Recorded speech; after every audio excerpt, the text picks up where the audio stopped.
लेकिन एक बार जिन्होंने संपूर्ण शिव महापड़ ग्रंथ का पारण कर लिया तो समझो ये मनुष्य जीवित होते हुए मुक्त है। 1 महीने में पूरा हो जाएगा। अब कल से शुरू करें, कल मैं पूछूंगा ये किसने शुरू किया भाई? थोड़ा थोड़ा रोज करें। ऐसे बहुत सारे शिव भक्तों को मैंने देखा है कि नित्य शिव महापड़ ग्रंथ का पाठ करते। क्यों? ये ग्रंथ तिलक समान है। तिलक को क्या करते हैं हम? मंगलमय मानते हैं ना, तिलक को मंगल समझते हैं, तिलक को शुभ मानते हैं। हमारी सनातनी परंपरा में ब्रांडेड कपड़े की महिमा नहीं है। हमारी सनातनी परंपरा में ब्रांडेड घड़ी की महिमा नहीं है, ब्रांडेड बूट की, चप्पल की नहीं। हमारी सनातनी परंपरा में तिलक की महिमा। अपने कितने ही सुंदर, बहुत मूल्यवान सुंदर वस्त्र, सोना चांदी धारण किए, लेकिन आप शुभ नहीं है। आप शुभ तो तब रहोगे जब आपके बाल में तिलक होगा। तिलक के बिना कोई मनुष्य मंगल नहीं है, शुभ नहीं है। इसलिए ये शिव महापड़ ग्रंथ सभी ग्रंथों में तिलक समान है, ऐसा भगवान ने कहा है। शिव महापड़म तिलकम खलु सत्पुराणम। जीवन की सत्य वस्तु इसमें छुपी हुई है। इसलिए पढ़कर, उसका पारण करके, उसका पाठ करके उसके अंदर से कुछ खोजो। जैसे कोई खदान में उतर कर उनमें से सुंदर सुंदर हीरे पकड़ते हैं। खदान में से स्वर्ण निकलता है, खदान में से बहुत सारे हीरे निकलते हैं। तो उसकी खोज करने से जीवन में बहुत कुछ मिलेगा आपको।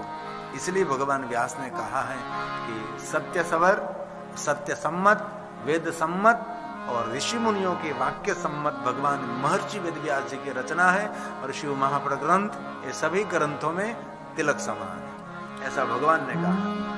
शैवं पुराण तिलकं खलु सत्पुराणं वेदांत वेद विलसत्पर वस्तु गीतं यो मे पठे च शृणुया परमादरेण। शब्द दिया परम आदर के साथ, करने खातर कर लिया ऐसा नहीं। चलो कल कथा में हमने सुना तो चलो भाई कर लो, पत्यु क्या नाम पूरा पत्यु, एम नहीं, आदर के साथ, भक्ति के साथ। मैं भगवान के साथ वार्तालाप कर रहा हूँ और मैं पढ़ रहा हूँ, तब भगवान मेरे साथ बोल रहे हैं, भगवान मेरे सामने बातें कर रहे हैं। ऐसे भाव से शिव महापड़ ग्रंथ का पारण करें। पवित्र श्रावण मास आ रहा है तो कल से प्रारंभ करें। थोड़ा रोज शिव महापड़ ग्रंथ का पारण करें। और यहाँ करते हैं नितिन में पार्थेश्वर महादेव की पूजा पूरे महीने रोज करना। सोमवार दिन तो करेंगे रेगे रोज। कल से शुरू करो, जजमान पकड़ो तो ही मंदिर बनेगा। क्योंकि शिवालय निर्माण करना है, जजमान के बिना कुछ तो नहीं होता। हमारा तो जजमान के आधार सब कुछ रहता है। इसलिए इस पवित्र श्रावण मास में एक दिन भी खाली नहीं होना चाहिए। रोज पार्थेश्वर महादेव का पूजन। बहुत सारे शिव भक्त हमारे हैं, 1 महीने के लिए 11 ब्राह्मणों को आमंत्रित कर रखा है। आपको कहीं नहीं जाना है, बस 1 महीने तक हमको शिव पूजा कराओ। ऐसे 11 ब्राह्मण। अरे मैंने देखा ऐसे शिव भक्त 108 ब्राह्मण रोज भगवान का अभिषेक, पार्थेश्वर महादेव का पूजन। ऐसे बहुत सारे शिव भक्त मैंने देखे। भले में इतने तो ब्राह्मण नहीं मिलते, लेकिन कम से कम 5 ब्राह्मण, ये न हो सके तो 3 ब्राह्मण, और ये न हो सके तो एक सहयोगी ब्राह्मण साथ देने वाला, और एक आचार्य जी। ये भी न हो सके तो मेरे पास तो विद्वान आचार्य है ही, आपके पास है जोशी भाई, तो आपको अच्छे से पार्थेश्वर महादेव का पूजन करा सकते हैं।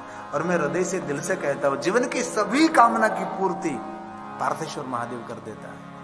और रोज शिव महापड़ ग्रंथ का पाठ पारण आपकी जो कामना है, सभी कामना की पूर्ति एक ग्रंथ करा देता है। इसलिए जो कोई आदर से भक्ति के साथ शिव महापड़ ग्रंथ का पारण करते हैं, पाठ करते हैं, शंभु प्रिय, उसको महादेव जी प्रेम करते हैं। स्वयं शंकर जी उनका आदर करते हैं, महादेव आदर करते हैं जो इस ग्रंथ का पाठ करते हैं, पारण करते हैं आदर के साथ। इसलिए भगवान ने कहा शंभु प्रिय सही लभे परमां गति वे। शंभु प्रिय सही लभे परमां गति। उसकी कभी अधोगति नहीं होगी, उसकी परम गति होगी जो कोई मनुष्य शिव महापड़ ग्रंथ का पारण करेंगे अथवा शिव महापड़ ग्रंथ का श्रवण करेंगे। शृण्वन्तु ऋषिः सर्वे, ये महात्माओं आदर के साथ कथा का श्रवण करिए। मैं शिवम नाम अयम, हम सब भगवान शिव जी का नाम लेकर भगवान महादेव को याद करके वेद सार स्वरूप शिव महापड़ ग्रंथ का पाठ करेंगे, शिव महापड़ ग्रंथ का पारण करेंगे। किसको याद करके? शिव जी को याद करते हुए, महादेव को याद करते हुए हम सब मिलकर वेद सार स्वरूप शिव महापड़ ग्रंथ का पाठ करेंगे, जो शंकर भगवान के मुख में से प्रकट हुआ है। महादेव ने स्वयं ने इस ग्रंथ को गाया है। इस ग्रंथ का पाठ करेंगे, इस ग्रंथ का पारण करेंगे। शृण्वन्तु शृण्वन्तु ऋषयः सर्वे, ये प्रयाग तीर्थ में गाया गया है। मैंने बीच में से श्लोक उठाया, जगंगा यमुना और सरस्वती विराजमान है। प्रयाग तीर्थ कोई सामान्य तीर्थ नहीं। धर्म क्षेत्र महाक्षेत्र गंगा कालिंदी संगमे प्रयागे परम पूर्णे ब्रह्मलोकस्य वर्तमाने। ब्रह्मलोक के मार्ग स्वरूप इस प्रयाग तीर्थ में सुंदर संवाद हो रहा है, विवाद नहीं, संवाद हो रहा है और कथा का सभी स्वाद ले रहा है। संवाद में से स्वाद निकलता है, विवाद में से तो विवाद निकलता है। विवाद करेंगे तो क्या होगा? विवाद होगा, झगड़ा होगा, कंकास कर होगा। इसलिए पुराण एक संवाद है, इसमें से स्वाद चखने को मिलता है। ये भगवान की कथा है। इसलिए सुत पुराण जी ने इस ग्रंथ को प्रयाग तीर्थ में गाया है। इसलिए ये श्लोक भगवान महर्षि वेदव्यास जी के सद शिष्य सुत पुराण जी ने प्रयाग तीर्थ में गाया है। शृण्वन्तु शृण्वन्तु ऋषयः सर्वे स्मृत्वा शिवनामयम्।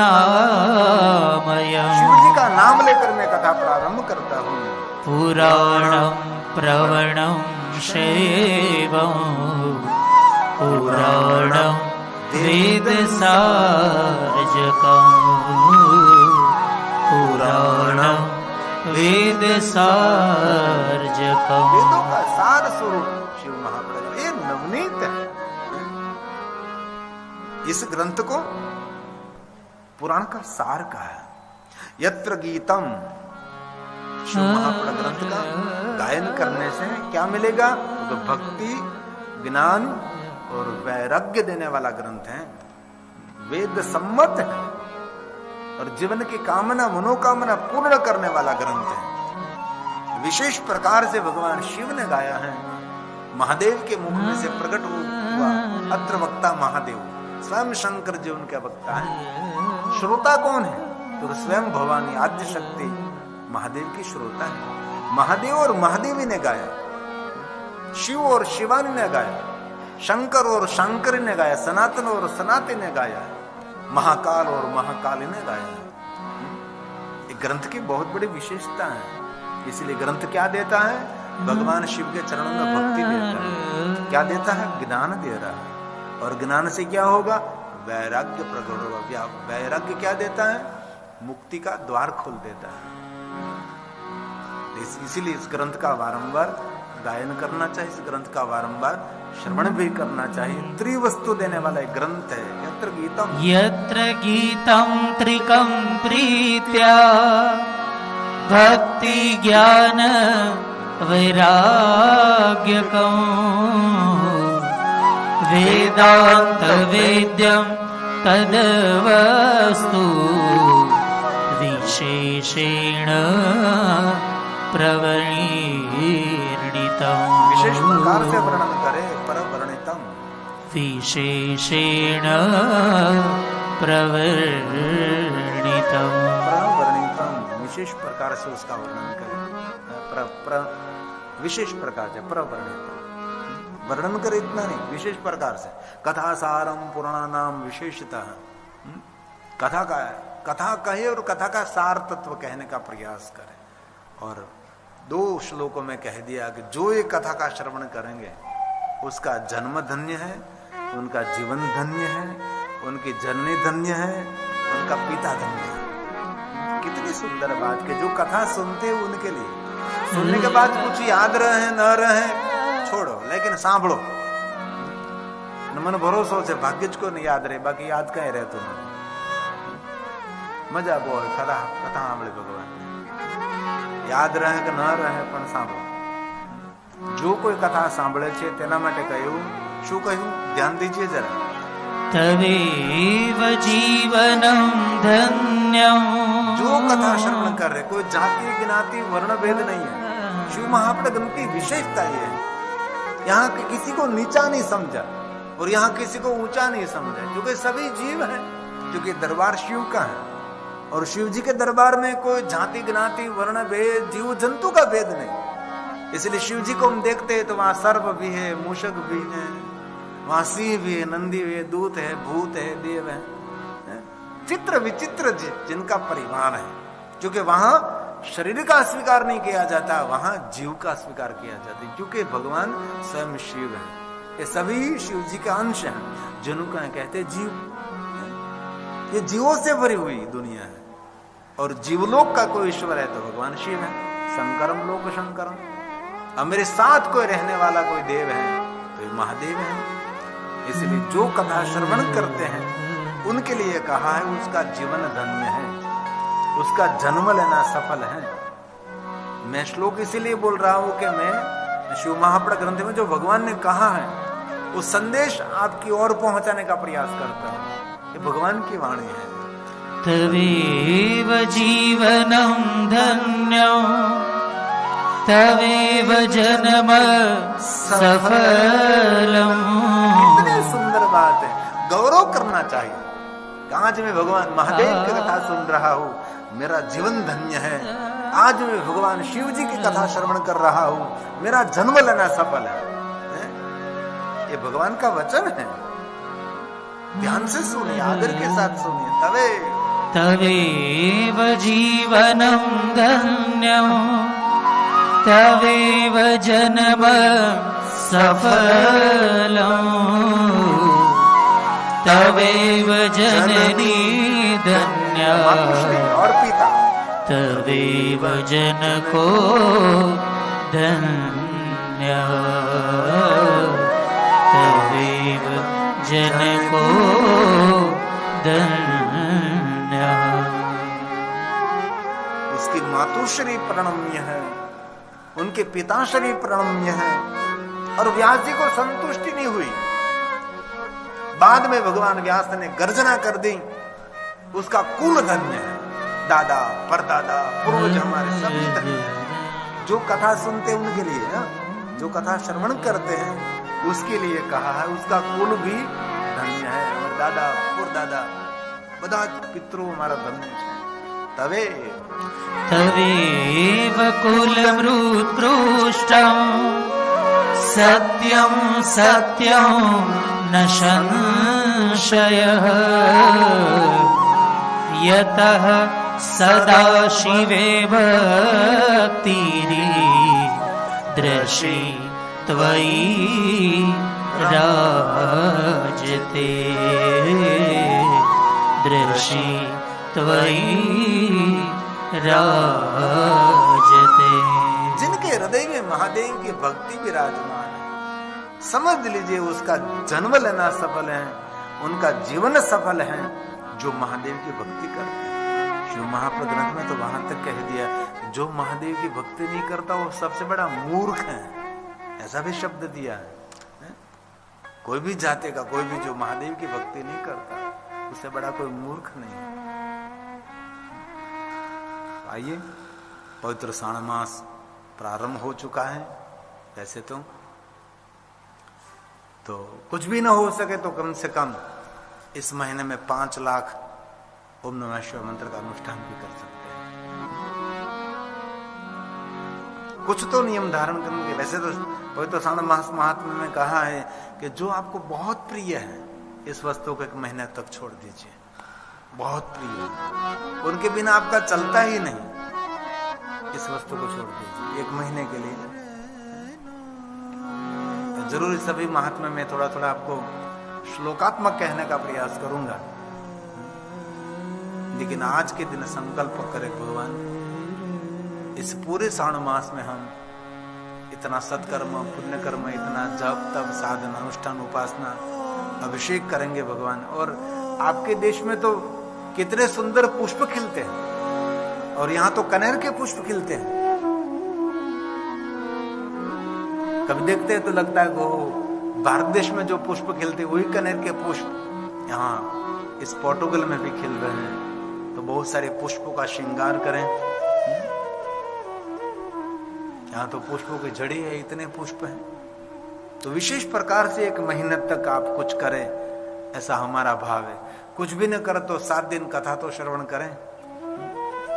भगवान महादेव की कथा हम नियमित सुनेंगे। मैं 4 बजे से पहले यहाँ पहुंच जाऊंगा, और आशा रखता हूँ आप भी 4 बजे से पहले पहुंच जाएं, और समय से 4 बजे कथा प्रारंभ करेंगे, और 6:45 बजे मैं कथा को विराम कर दूंगा। 7 बजे हम आरती कर लेंगे, और 7:30 बजे से पहले हम भोजन प्रसाद कर लेंगे। आरती का समय क्या है जोशी भाई? 7:30 बजे। 7:30 बजे आरती करने के बाद भोजन करते हैं सब, ये ठीक है। नगर भोजन करके भाग जाते हैं सब लोग। कई लोग तो मेनू पूछते हैं कि आज भोजन में क्या मेनू? जो है आज प्रसाद है।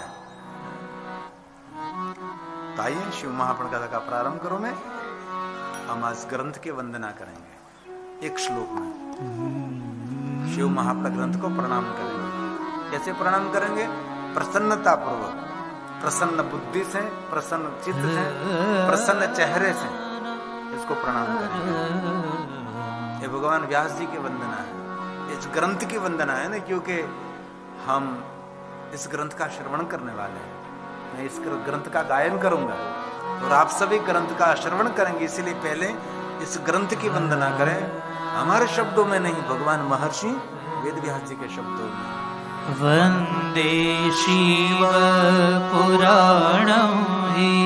जो कोई मनुष्य भाव, भक्ति और आदर के साथ शिव महापुराण ग्रंथ को प्रणाम करते हैं, उनकी मनोकामना महादेव पूर्ण कर देते हैं। इसमें कहा है, धन्य शिव महापुराण कथा परम पावन। जगत को पावन करने वाले, मनुष्य मात्र को पाप में से मुक्त करने वाले, यश श्रवणम मात्रेण, इस कथा का श्रवण करने मात्र से पापी व्यक्ति पाप में से मुक्त हो जाएगा, और पुण्यवान व्यक्ति का पुण्य की वृद्धि हो जाएगी।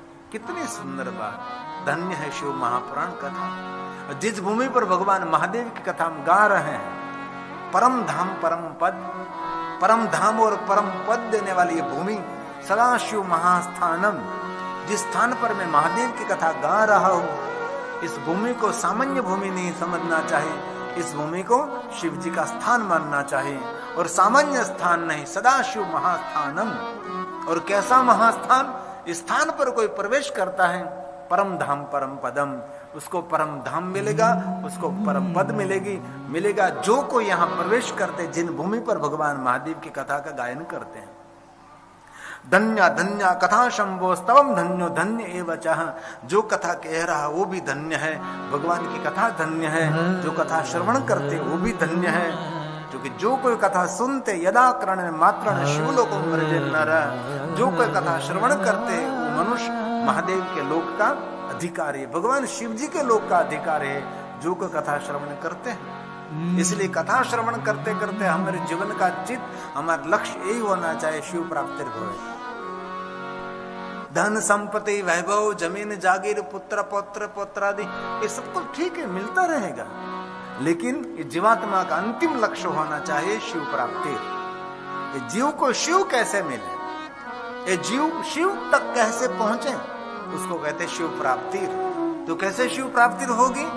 तो कहा, श्रवण प्रीति लालसा, जिनके हृदय में भगवान महादेव की कथा सुनने का प्रेम होगा, श्रवण प्रीति, सुनने की प्रीति होगी, उनको भगवान महादेव मिलेगा। इसलिए कथा सुनने में प्रेम रखना चाहिए, कथा सुनने में, श्रवण में प्रीति रखनी चाहिए। तो कैसे कथा कहनी चाहिए? सर्व सिद्धांत के साथ कथा कहनी चाहिए। कोई काल्पनिक, कोई सांसारिक ऐसे दृष्टांत देकर श्रोताओं को हंसाना, श्रोताओं को रुलाना, ये नहीं। शास्त्र सम्मत कथा होनी चाहिए, श्लोकात्मक होनी चाहिए, सूत्रात्मक होनी चाहिए, और प्रमाण सम्मत कथा होनी चाहिए। आपके पास कोई प्रमाण नहीं है तो उस बात कहने का आप अधिकारी नहीं है। शास्त्र सम्मत, महापुरुषों सम्मत कोई प्रमाण होना चाहिए, प्रमाणित कथा कहनी चाहिए। जो कोई कथा का सेवन करते हैं वो मनुष्य रोग में से तो मुक्त हो जाएगा, लेकिन ये मनुष्य भव रोग में से मुक्त हो जाएगा। सदाशिव्या सदाशिव्या सदाशिव विशेषता एत शिवपुराण से कथा परम पावन है। मनुष्य मात्र को पवित्रता का दान करते हैं, मनुष्य मात्र का मंगल और कल्याण करने वाली भगवान की कथा का श्रवण करना चाहिए। तो जो श्रवण करेंगे उसके लिए कहा रासूयत पुण्यम अग्निष्टम शतेन तत्पूर्णम लभते शंभु। कथा श्रवण मात्रता, ये भगवान की कथा सुनने मात्र से बड़े बड़े यज्ञों का पुण्य मिलेगा। कथा भवती यद गृहे तीर्थ भूतमित गेहम। जब कथा का प्रारंभ होता है तब सभी तीर्थ दौड़ते दौड़ते यहाँ पहुंचते हैं। कोई तीर्थों को आह्वान नहीं करता पड़ता, कोई तीर्थों को बुलाना नहीं पड़ता, ऐसे ही तीर्थ दौड़ते दौड़ते वहां पहुंच जाते हैं। जब भगवान की कथा का प्रारंभ होता है, तीर्थों का आगमन होते वस्ताम पापनाशनम, जितने पाप यहाँ रहते सभी पाप वहां से चले जाते हैं। और जिस भूमि पर भगवान महादेव की कथा कही जाती है अश्वमेघ सहस्राणी वाजपेयी शतानि च, जिस भूमि पर भगवान महादेव की कथा गाते हैं इस भूमि पर 1000 अश्वमेध यज्ञ करें, 1000 सैकड़ों सैकड़ों वाजपेयी यज्ञ करें, जो पुण्य मिले वो पुण्य इस भूमि पर एकत्र होता है। इसीलिए जिस भूमि पर भगवान महादेव की कथा गाई जाती है ये भूमि बड़ी तपोभूमि बनती है, ये मनोकामना पूर्ण करने वाली भूमि बनती है। जिस भूमि पर भगवान महादेव की कथा गाई जाती है, इसलिए आपके घर में जहां बैठकर आप भगवान महादेव की कथा का पाठ करते हैं, इस भूमि आपके लिए तीर्थ बनती है। ये भूमि आपके लिए कामना मनोकामना पूर्ण होती करती है। कोई संकल्प करना है तो आपके घर में छोटा सा मंदिर है तो उस मंदिर के सामने जहां आप आसन बिछाते हैं वहां बैठकर भगवान को कहते हैं ना कि भगवान ये कार्य करने के लिए मैं जा रहा हूँ, इस कार्य में मुझे सफलता मिले भगवान। मैं आज ये काम करने के लिए जा रहा हूँ, मैं यात्रा करने के लिए जा रहा हूँ, बेला भगवान हमारा ये सभी मंगल हो। कहाँ बैठकर? जहां तहां खड़े रह कर नहीं, कहीं भी और स्थान पर नहीं, जहां आप रोज जप करते हैं, जहां रोज आप माला करते हैं, जहां रोज आप पाठ पारायण पूजा करते हैं, वहां बैठकर भगवान को संकल्प करेंगे दीप प्रज्वलित करके, प्रभु मैं व्रत का प्रारंभ कर रहा हूँ, ये मेरा व्रत निर्विघ्न पूर्ण होना चाहिए। भगवान बस आपकी कृपा चाहिए, मैं आपकी भक्ति कर सकूं, आपकी कृपा के बिना मैं आपकी भक्ति कभी नहीं कर सकता, नहीं कर सकती, ऐसा भाव प्रकट करना चाहिए। तो आइए शिव महाप्र ग्रंथ को हम प्रणाम करते हैं, वंदना करते हैं।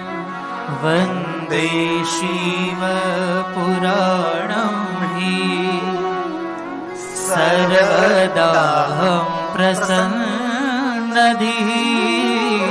संसार की आदि व्याधि उपाधि में बाहर छोड़कर आया हूं,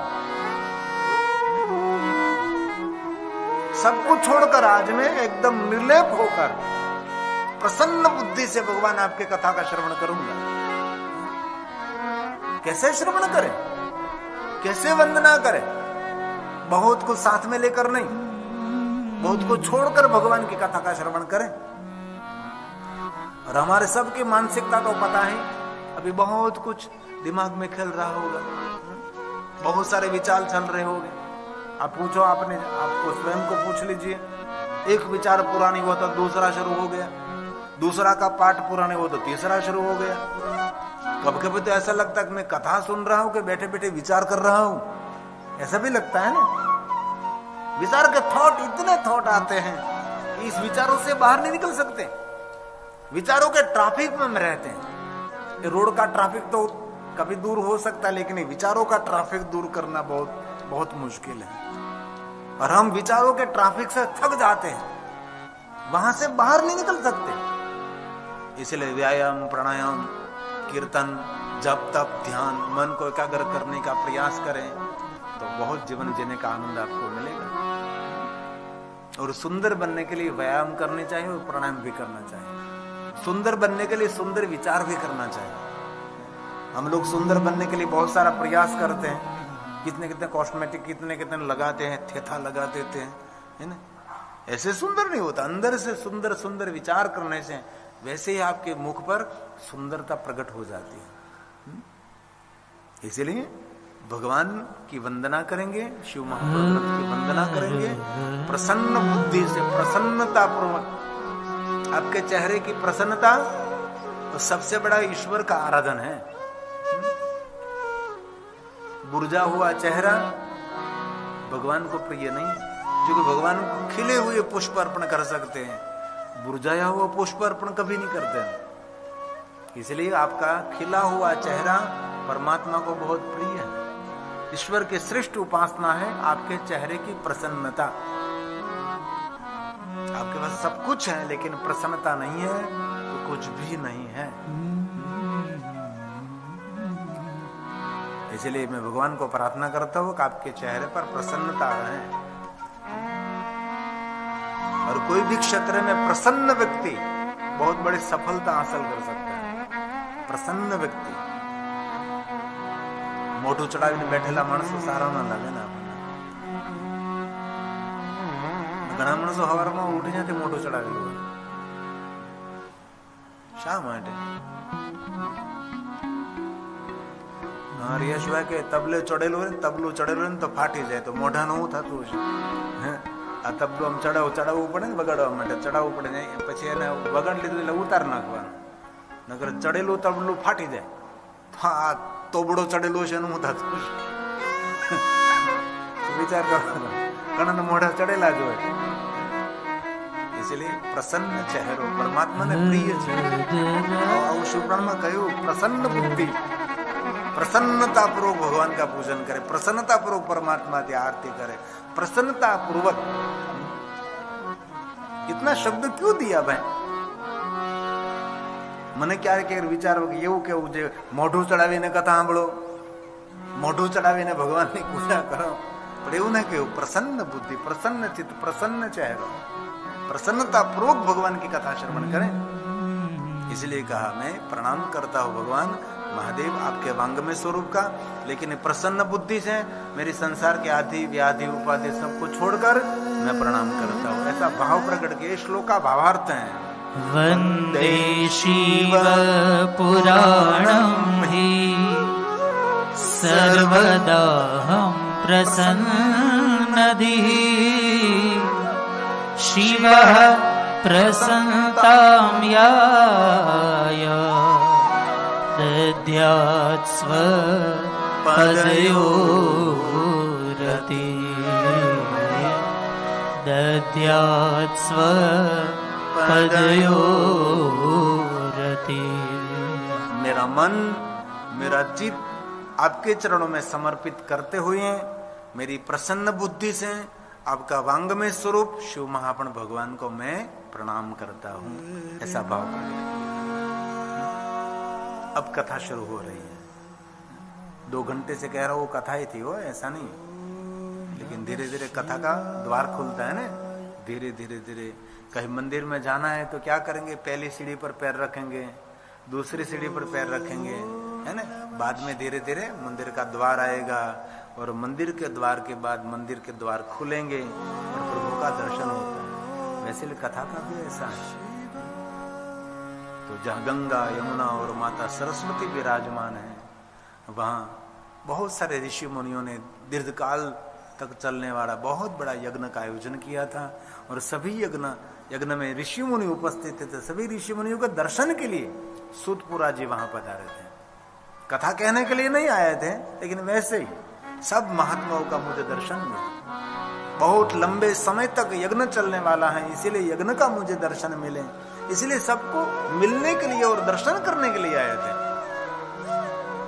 और इसी समय सभी ऋषि मुनि परस्पर एक बात कर रहे थे कि शिव महापुराण सुनने की इच्छा है.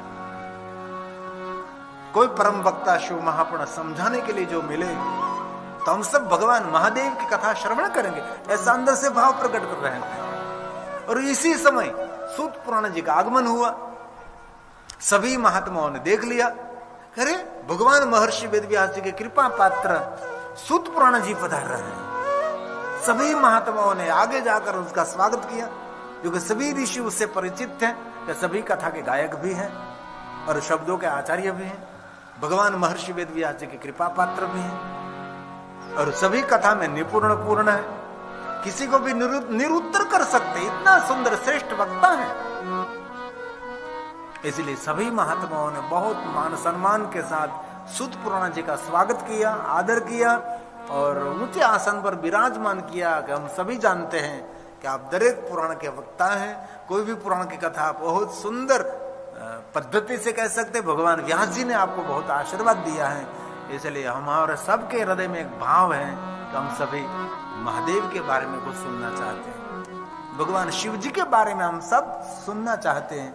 इसलिए हम सब परस्पर सभी वार्तालाप कर रहे थे कि शिव जी के बारे में कुछ सुनने का अवसर मिले, ऐसा भाव प्रकट। इसी समय आपका आगमन हुआ, इसलिए हमारे सबके तरफ से हे सूत पुराण जी महादेव की कथा आप कहने का प्रयास करें। आप परमार्थी हैं, सबका हित और सबका कल्याण करने वाले हैं, निरंतर यात्रा करते हैं और सबको सुंदर सुंदर कथा श्रवण करा के जगत का एक बहुत बड़ा परमार्थ करते हैं। इसलिए सभी ऋषि मुनियों ने सूत पुराण को कहा, हे महाभाग सूत धन्यस्तम परमार्थ। आप जगत का परमार्थ करते हैं, परमार्थ तो है। मैं यहां से आपको भगवान की कथा कहूं तो आपके हृदय में कोई बात बैठ जाए और आप कुछ नई दुनिया शुरू करें तो कितना सुंदर लगता है। नई दुनिया को शुरू करें, ये सब तो नहीं करेंगे, कल तो कुछ न कुछ तो शुरू हो गए, क्योंकि पवित्र श्रावण मास शुरू हो रहा है ना, इसीलिए मैं यहां से प्रेरित कर रहा हूं कि कुछ तो करेंगे। आपके घर में छोटा सा शिवलिंग है तो मंदिर से बाहर निकालिए और सुंदर एक पात्र में रखिए और छोटी छोटी झिनी झिनी जल की धारा से भगवान को अभिषेक करें। ओम नमो भवाय शर्वाय रुद्राय वरदाय पशुनापति। बाबा को जल चढ़ाओ, मन शांत हो जाएगा, मन की कामना भी तृप्त हो जाएगी। जलाभिषेक आपके घर में करें और कुछ मंत्र स्तोत्र आपको कंठस्थ नहीं है तो ओम नमः शिवाय, ओम नमः शिवाय एकदम चित्त धार से मन इतना ताजा तरोजा हो जाएगा।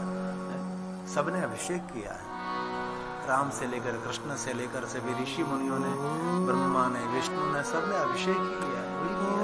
मन को शांत कर देता है अभिषेक। जल में हमारा जुड़ाव रहता है, पता है आपको? इस शरीर में ज्यादा से ज्यादा जल है, इसलिए हमारा मन जल के साथ जुड़ाव रहता है, इसलिए जलाभिषेक करें। और कठिन मंत्र स्तोत्र न हो तो रुद्राभिषेक जग प्रसिद्ध है, जो भगवान कृष्ण जी और अर्जुन ने किया साथ में, सहार्जुनम। इतना सरल है, आप बोल सकते, कर सकते। ओम नमो भवाय शर्वाय रुद्राय वरदाय च पशूनां पतये नित्यं उग्राय च कपर्दिने महादेवाय भीमाय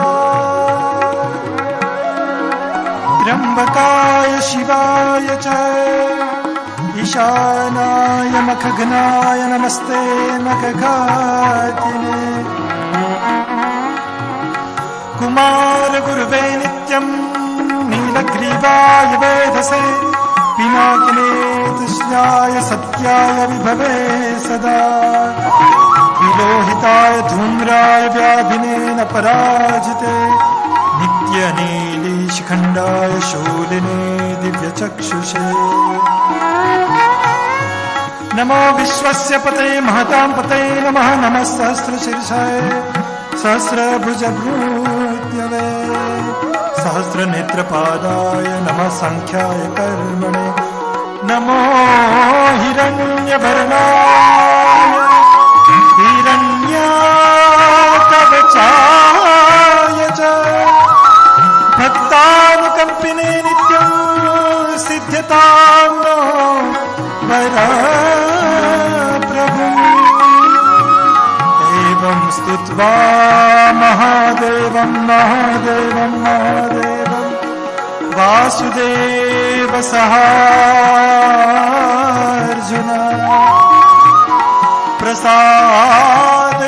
प्रसादयामास भवं तदा शास्त्रोपलब्धे ओम नंदिकेशाय नमः, ओम रुद्राय नमः, ओम कालाय नमः, ओम कैलासवासिने नमः, ओम गंगाधराय नमः, ओम वृषभध्वजाय नमः, ओम नमः शिवाय।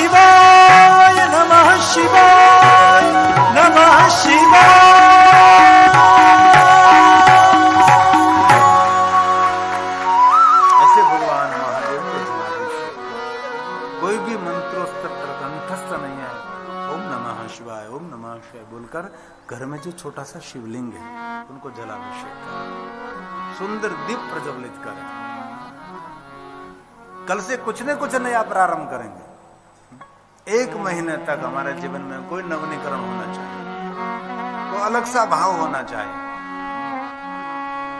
गुजरात में तो आपको पता है ना कि पवित्र श्रावण मास में 1 महीने तक लोग कितनी चीज वस्तु का त्याग कर देते हैं। कोई पीते नहीं, कोई खाते नहीं। ले अन्न की बात नहीं कर रहा हूं, बहुत लोग खाते पीते हैं। 1 महीने तक इतना नियम धारण करते हैं, जल्दी उठ जाते हैं, नदी में स्नान करने के लिए जाते हैं, कहीं लोग समुद्र में स्नान करने के लिए जाते हैं, और सुबह सुबह में सूर्य उदय होने से पहले महादेव को जलाभिषेक करते हैं, पुष्पों से श्रृंगार करते हैं, हर शिवालयों में दीपमाला, हर शिवालय को सजाते हैं। ऐसी बहुत सारे पूरे श्रावण मास धाम धूम से भगवान महादेव की पूजा होती है।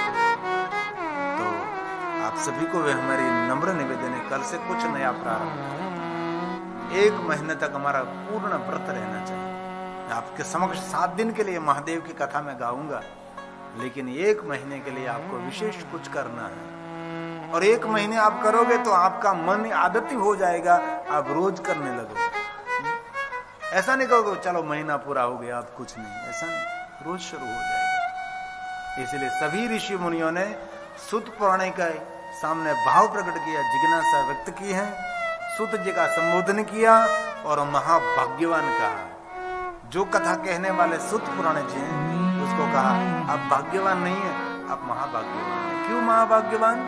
क्योंकि आप महादेव की कथा सुनाने वाले हैं, इसलिए महाभाग्यवान। इसलिए आइए सुनिए भाव से, मैं शिव महापुर कथा का प्रारंभ करता हूँ। सूत सूत महाभाग, हे महाभाग्यवान सूत पुराण जी, आप धन्य है। धन्यस्त्वं परमार्थवित् अद्भुतेयं कथा दिव्या श्राविता कृपया हि नः, श्राविता कृपया हि नः। हमारे सब पर कृपा करके हम सभी को भगवान महादेव की कथा सुनाने का प्रयास करें। हम सब महादेव के बारे में सुनना चाहते हैं, हम सब भगवान शंकर जी के बारे में सुनना चाहते हैं। हमारे सब पर कृपा करके आप महादेव की कथा कहने का प्रयास करेंगे। ऐसा भाव प्रकट, क्या सुनना है? महादेव की कथा श्रवण करनी, कोई संसार की बातें नहीं, हम शिव की बात सुनना चाहते हैं। हमारा जीवात्मा संसार के साथ नहीं, हमारा जीवात्मा परमात्मा भगवान शिव के साथ रहना चाहते हैं। इसलिए भगवान शिव के बारे में कुछ कहने का प्रयास करें। अब सूत पुराण जी प्रयाग तीर्थ में शिव महापुर कथा का प्रारंभ कर रहे हैं। अब कथा का द्वार खुलता है। इससे पहले भगवान शंकर जी की वंदना करते हैं, माता भवानी की वंदना करते हैं, भगवान गणेश जी को प्रणाम करते हैं। एक श्लोक में 3 देवताओं की वंदना है। ये भगवान व्यास जी ने गाया है। कथा का प्रारंभ होने जा रहा है, शिव कथा का प्रारंभ। जगत पिता शिव जी को प्रणाम करते हैं। ध्यान दीजिए, इधर उधर देखने की जरूरत नहीं है। 3 घंटे तक भगवान की कथा में ध्यान दीजिए, आपका भी कल्याण होगा और आपके परिवार का भी सर्व मंगल और कल्याण होगा। तो देरी से आए वो भी ध्यान दीजिए, आजू बाजू में बात करने में ध्यान नहीं दीजिए, क्योंकि छोटा सा माहौल है, इसलिए मैं सबको अच्छी तरह से देख सकता हूँ। इसलिए आप देर से आए तो अभी आप अच्छे शांति से बैठ जाइए और एक घड़ी आधी में पुनियाद थोड़ी मिनटों के लिए कथा श्रवण करें, है ना। अब कथा विराम के कितना समय रह गया? 20 मिनट रह गए। अभी जो श्रोता जन आए हैं वो कथा में ध्यान दें। तो 2 घंटे से कथा श्रवण कर रहे हैं सभी।